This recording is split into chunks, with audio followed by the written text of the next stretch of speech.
हमने देखा सुबह से ही बाजार में गिरावट देखने को मिली। जिस तरीके से इजराइल और हमास के बीच युद्ध की शुरुआत हो चुकी है, उसका असर सुबह से देखने को मिला। आज बाजार में गिरावट देखने को मिला। इंट्राडे में निफ्टी ने 19,487 के आसपास को लो बनाया, एक पुलबैक रैली दिखाया, वापस से 19,588 के आसपास पहुंचा। आज इंट्राडे में हाई था और एक अच्छी बात यह कि 19,500 के ऊपर लगातार ये टिकने की कोशिश कर रहा है। अब ये देखना होगा कि 19,500 के ऊपर टिक पाता है कि नहीं। बैंक निफ्टी की बात कीजिए, वहाँ भी दबाव देखने को मिला। कई सारे हेवीवेट स्टॉक्स हैं जहाँ दबाव देखने को मिला। 44,113 एक समय इंट्राडे में ये हाई बना है, यानी 44,000 के ऊपर जाके कारोबार करने की कोशिश कर रहा था। लग रहा था कि शायद रिकवरी देखने को मिलेगी, लेकिन फिर से रिकवरी खत्म होती हुई देखी और निफ्टी बैंक वापस से दबाव देखने को मिला। हालांकि 43,796 यानी 43,800 कह सकते हैं, वहाँ से थोड़ी सी रिकवरी देखने को मिली। आज हमेशा की तरह हम देख रहे थे कि mid cap small cap index perform कर रहे थे, लेकिन आज वहाँ भी गिरावट देखने को मिली। मिड कैप इंडेक्स देखिए वहाँ करीब 1% ज़्यादा गिरावट देखने को मिल रही है। स्मॉल कैप इंडेक्स देखिए वहाँ भी करीब 1.5% के आसपास की गिरावट देखने को मिली। हालांकि कई शेयर्स हैं जहाँ पे अच्छी मजबूती देखने को मिल रही है। तो ऐसे में अगले कह सकते हैं कि 3.5 घंटे के कारोबार में आपको क्या करना चाहिए, बात करते हैं ट्रेड की।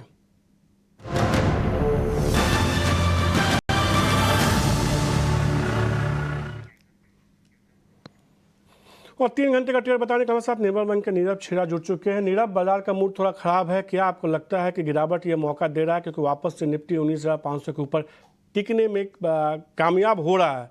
अभी होगा कि नहीं ये कहना मुश्किल है, क्या लग रहा है यहाँ से? देखिए, निफ्टी पे बात करें तो at this point of time कुछ भी कहना बहुत ज़्यादा मुश्किल है, क्योंकि अनसर्टेनिटी बहुत ज़्यादा बढ़ गई है। मगर फिर सिर्फ चार्ट देखते हैं तो चार्ट पे देखिए 19,500 का जो लेवल है वो बहुत बढ़िया सपोर्ट है, और 19,500 और 600 के पुट्स में अभी भी राइटिंग दिख रही है। ओवरऑल अच्छा खासा बिल्टअप भी दिखा हुआ है, दैट मीन्स अच्छा बेस बना रहा है। तो there is a good chance कि यहाँ से निफ्टी एक अच्छा बाउंस बता सकती है। वो आज बताए, प्रॉब्ली कल बताए, वो बोलना थोड़ा सा मुश्किल है। बट डेफिनेटली 19,500 एक अच्छा सपोर्ट उभर के आया है। तो आप थोड़ा बाय ऑन डिप्स करके एक स्ट्रेटेजी यूज करें, जहाँ पे 19,480 का आप स्टॉप लॉस लगा सकते हैं फ्यूचर में, और ऊपर में अराउंड 19,650 19,700 ये लेवल्स दिख सकते हैं। सीधे तौर पे गिरावट के मौके के तौर पे देखने चाहिए, यहाँ से थोड़ी रिकवरी देखने को मिल सकती है। कोई शेयर पसंद आ रहा है क्या इस लेवल पे आपको? देखिए, शेयर तो यस काफी हैं जो अभी भी पैटर्न वाइज काफी बुलिश लग रहे हैं।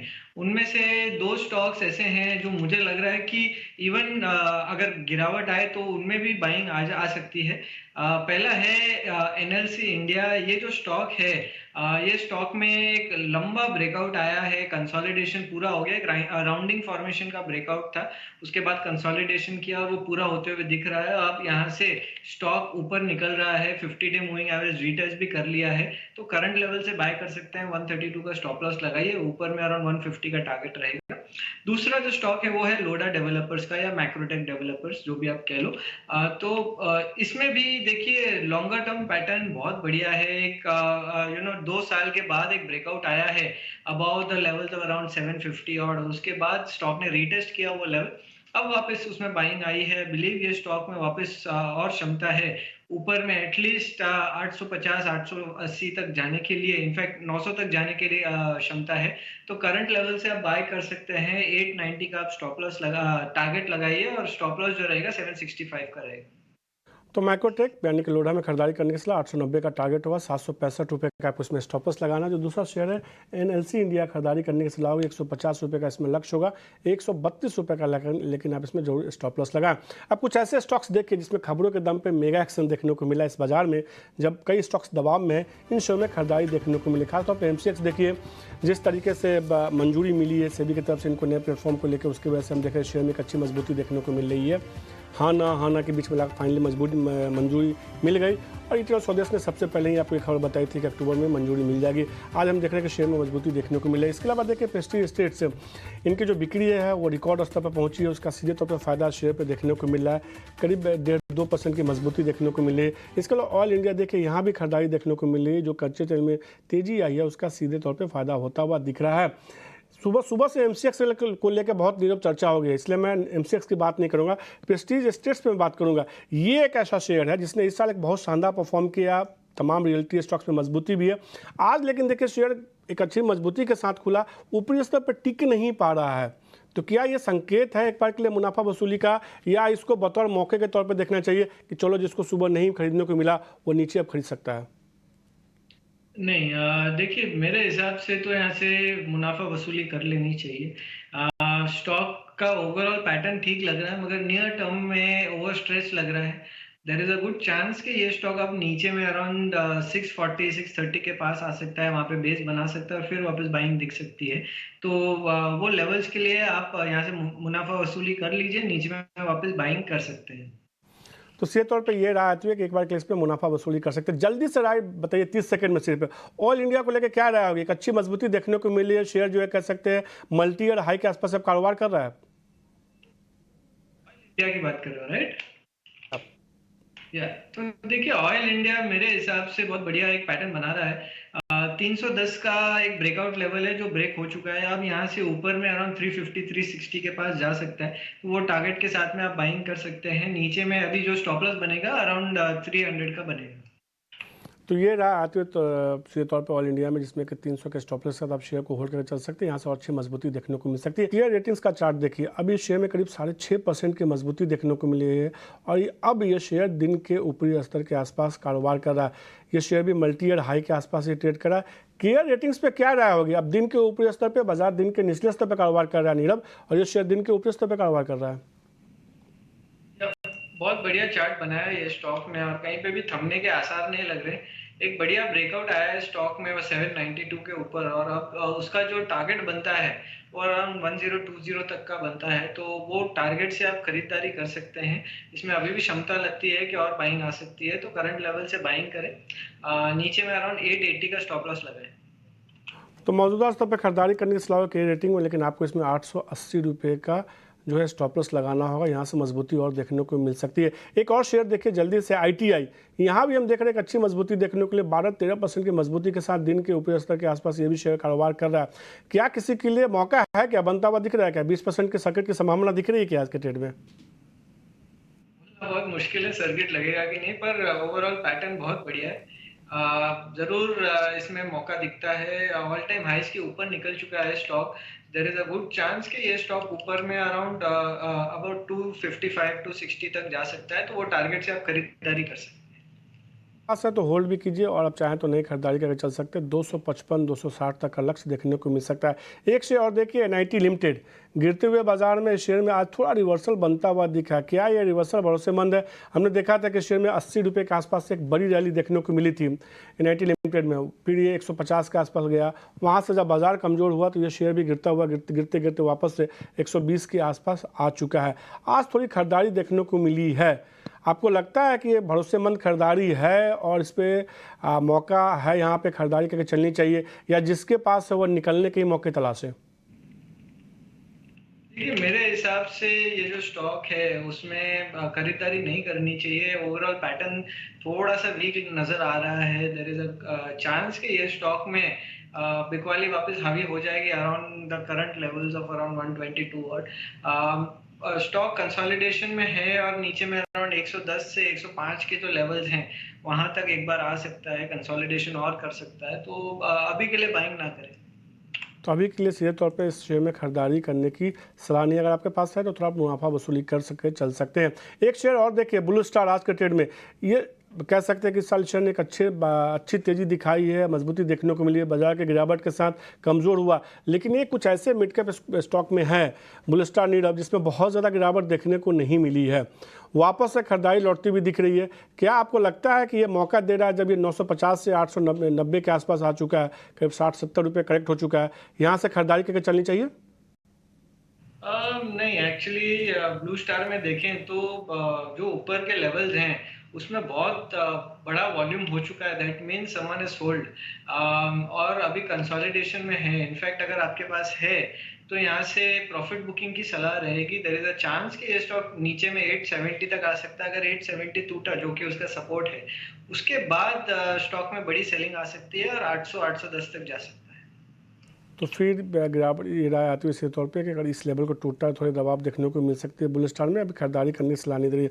अब एक शेयर देखिए जिसने इस साल कोई परफॉर्मेंस नहीं दिखाया नीरव, हमने देखा कि तमाम शेयर में खरीदारी थी। वीआईपी इंडस्ट्रीज एक ऐसा शेयर है जिसमें इस साल बहुत तेज़ी देखने को नहीं मिली। कह सकते हैं कि ईयर टू डेट यानी कि इस साल के रिटर्न की बात की जाए तो 1% के आसपास का निगेटिव रिटर्न ही देखने को मिलेगा। वापस से शेयर में खरीदारी लौटती हुई दिख रही है थोड़ी सी। अब चूंकि फेस्टिव सीजन शुरू हो चुका है तो एक ये सामान्य तौर पे ये धारणा होती है कि एक ऐसा समय होता है जब इनके प्रोडक्ट की डिमांड थोड़ी बढ़ती है इंडिया में अच्छी खासी। क्या वीआईपी इंडस्ट्रीज में इस ट्रिगर के आधार पे और चार्ट क्या सपोर्ट कर रहा है खरीदारी करने के लिए वापस से ये 725 730 का जोन दिखा सकता है क्या? देखिए, अगर किसी को शॉर्ट टर्म ट्रेडिंग 30-40 रुपए के लिए करनी है तो डेफिनेटली ऐसा लगता है कि बाइंग आ सकती है, क्योंकि 50 डे मूविंग एवरेज तोड़ा है ये स्टॉक में और एक गोल्डन क्रॉसओवर भी मिला। 50 day moving average has gone above the 200 day moving average.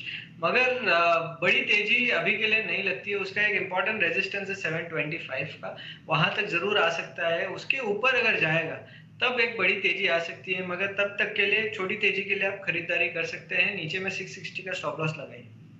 तो 660 के स्टॉप के साथ खरीदारी करके चलिए। पहला जो लक्ष्य निकल के आ रहा है 725 से 730 का, अगर उसके ऊपर ट्रेड करता है तो फिर एक बड़ी तेज़ी देखने को मिल सकती है। तो हमने तमाम कैश के शेयरों की चर्चा की है जिसमें नीरव ने कैसे स्टॉक्स में खरीदारी करने की सलाह दी है, कुछ को उन्होंने अवॉइड करने की सलाह दी है। लेकिन अब बात करते हैं ऑप्शन के चैंपियन की।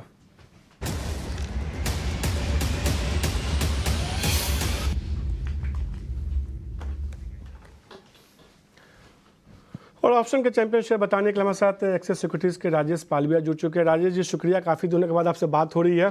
बाजार में रफ्तार कैसे मिलेगा, कुछ रफ्तार वाले शेयर बताइए।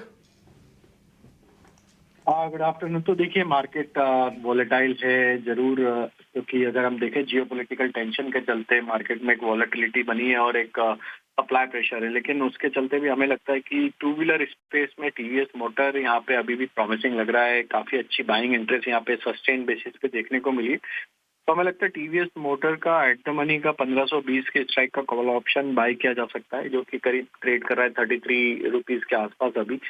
इसमें स्टॉप लॉस काफी नजदीक ही रखना है, क्योंकि स्टॉक में वॉलेटिलिटी जरूर बनी हुई है, लेकिन हमें लगता है कि जिस तरीके के ओवरऑल स्ट्रक्चर है ये स्टॉक मोमेंटम दिखा सकता है। जैसे ही मार्केट में थोड़ा रिकवरी का ट्रेंड बनेगा तो 48 से 50 रुपीज तक के अपसाइड के टारगेट हम एक्सपेक्ट कर रहे हैं टीवीएस मोटर के 1520 के कॉल में। स्टॉप लॉस 30 रुपए के आसपास रखना है। तो हमें लग रहा है कि टू व्हीलर स्पेस एक अच्छा मोमेंटम यहाँ पे डिस्प्ले कर सकती है। आप अभी फेस्टिवल डिमांड की भी बात कर रहे थे, तो काफी अच्छा ट्रैक्शन रहता है टू व्हीलर बिजनेस में भी टूवर्ड्स फेस्टिवल। तो हमें लग रहा है थोड़ा सा यहाँ पे बाइंग साइड का ट्रेड इनिशिएट किया जा सकता है टीवीएस मोटर में 1520 के कॉल ऑप्शन में। 1520 का कॉल ऑप्शन खरीदी अभी 32 रुपये 95 पैसे यानी कि 33 के आसपास में ट्रेड करा, तो इसी भाव पे आप खरीद के चल सकते हैं। इसमें जो है लक्ष्य आप जो है 48 पहला, दूसरा 50 का होगा। स्टॉप लॉस आपको लेकिन 30 रुपये का। रिस्क रिवॉर्ड रेशियो देखिएगा तो काफ़ी बेहतर उन्होंने दिया, केवल 3 रुपये का रिस्क है। रिवॉर्ड यहाँ से उनको लगता है कि अच्छा खासा देखने को मिलेगा इस शेयर में। इस गिरते हुए बाजार में हम देख रहे हैं कि टीवीएस मोटर में थोड़ी खरीदारी देखने को मिल रही है। लेकिन कोई भी ट्रेड करने से पहले स्टॉप लॉस टारगेट जरूर लगाएं और थोड़ा ध्यान से ट्रेड करें ऑप्शन में। शुक्रिया राजेश ये कॉल बताने के लिए। लेकिन अब बात करते हैं मिड कैप के महारथी शेयर की।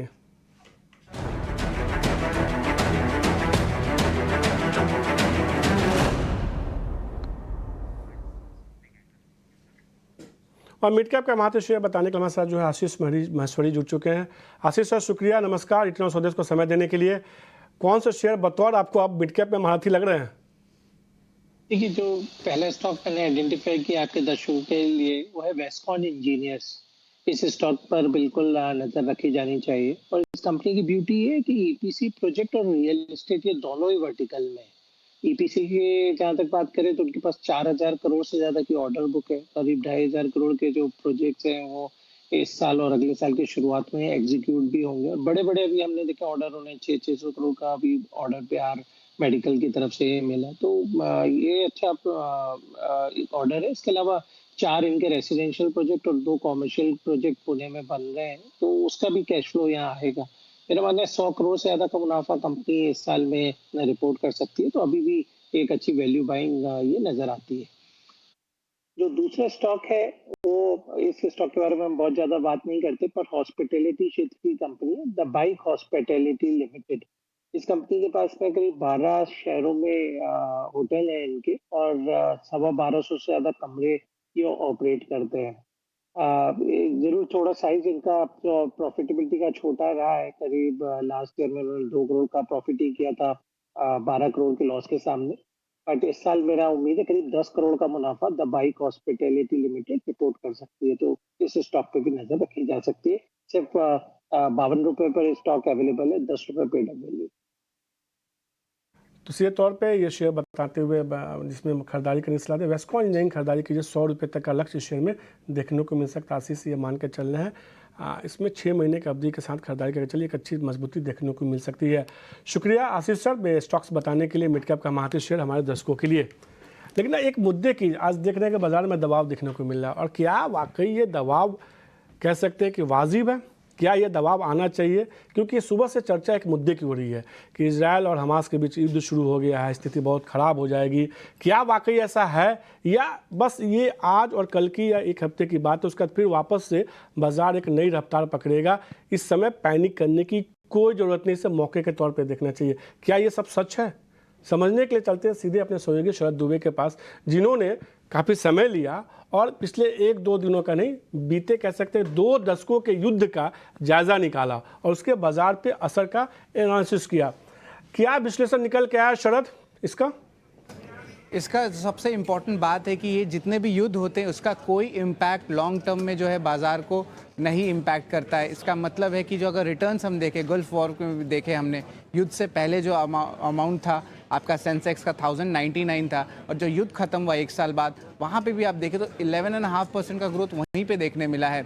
और आप ऑफकोर्स देखेंगे कि फिलिस्तीन और इजराइल के जो संघर्ष के दौरान भी सेंसेक्स का प्रदर्शन में देखें कि 2014, 2018 और 2021 यहाँ पे 3 बड़े जो है मुठभेड़ हुए थे, और यहाँ पे अगर स्टार्टिंग और एंडिंग लेवल्स देखें सेंसेक्स की, तो हर बार जो है सेंसेक्स एक हायर जो है नंबर्स पे आए हैं, आपके एंडिंग जो स्टार्टिंग है उससे ज़्यादा आए हैं। इसका मतलब, इसका पूरा तात्पर्य यही है कि कोई भी वॉर हो उसके जो है लॉन्ग टर्म इम्पैक्ट जो है नहीं देखने मिलते। हाँ, ज़रूर 1 या 2 दिन या 1 हफ्ते जो है इम्पैक्ट देखने मिलता है, और ये डेटा बता रहा है इजराइल पैलेस्तीन का आप ले लीजिए, या कोई मेजर वॉर ले लीजिए, गल्फ वॉर या वॉर ऑन टेरर, या जो रशिया और इंडिया के जो यूक्रेन कि जो रशिया और यूक्रेन का वॉर है उस पर भी जो है वही फोकस रहेगा। लेकिन कुछ स्टॉक्स हैं जिसको आपको फोकस में रखना चाहिए, उसमें भी क्या इम्पैक्ट देखने मिल सकता है इंडिया इजराइल में। तो भारतीय डिफेंस कंपनी पे युद्ध पे जो है असर दिख सकता है कंपनियों पे, क्योंकि टेक्निकल नो हाउ शेयर करते हैं एक दूसरे के साथ।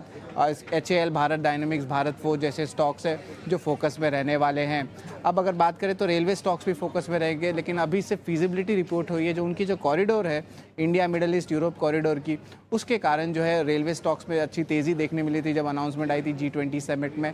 अब जो है थोड़ी आज करेक्शन ज़रूर आई है। अदानी पोर्ट्स का हाइफा पोर्ट है, और अगर बात करें तो सन फार्मा का जो है आप कह सकते हैं लगभग 72% स्टेक इजराइल की कंपनी टारो में जो है ओवरऑल होल्डिंग है। लेकिन याद रखिए कि ओवरऑल जो है बड़ा मार्केट नहीं है इजराइल, वहाँ से थ्रू जो उनके प्लांट्स हैं या मार्केट से बाहर ही जो है पूरी मोस्ट ऑफ द बिजनेसेस देखने मिलती है, तो ज़्यादा इम्पैक्ट फार्मा स्टॉक्स में नहीं पड़ेगा।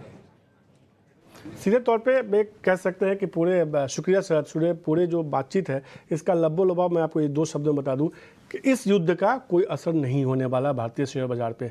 तो जो लोग भी बार बार पैनिक कर रहे हैं कि ये होगा वो होगा, आप उनकी बातों में मत आइए। सीधे तौर पे रूस यूक्रेन युद्ध या तमाम युद्धों के बाद भी हमने देखा कि बाजार में रिकॉर्ड तेजी देखने को मिली, निफ्टी सेंसेक्स रिकॉर्ड ऊंचाई पे पहुंचे। और इस लिंक का मकसद यही था आपको जागरूक करना कि इस तमाम युद्ध के खबरों के बीच आपको बहुत ज़्यादा चिंतित होने की ज़रूरत नहीं है। शुक्रिया शरद आपका, और नीरव आपका भी शुक्रिया 89 सदस्य को समय देने के लिए। मिड कैप मसाला में आज के लिए इतना ही, लेकिन